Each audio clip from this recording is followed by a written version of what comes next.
જામનગરમાં સાધના કોલોનીમાં જર્જરિત ઇમારતો તોડી પાડવા એસ્ટેટ શાખા સહિત તંત્રની ટીમો પહોંચતા સ્થાનિકોએ વિરોધ કર્યો હતો. હોબાળો થતાં થોડો સમય કાર્યવાહી સ્થગિત થઈ ગઈ હતી, જે પછી પોલીસ બંદોબસ્ત ગોઠવાયો હતો. ડીવાયએસપી જયવીરસિંહ ઝાલા સહિતના અધિકારીઓ દોડી આવ્યા હતા.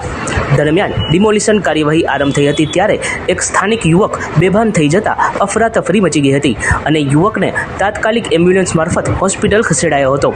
આમ સમગ્ર ઘટનાક્રમ હાઈ વોલ્ટેજ બની રહ્યો હતો.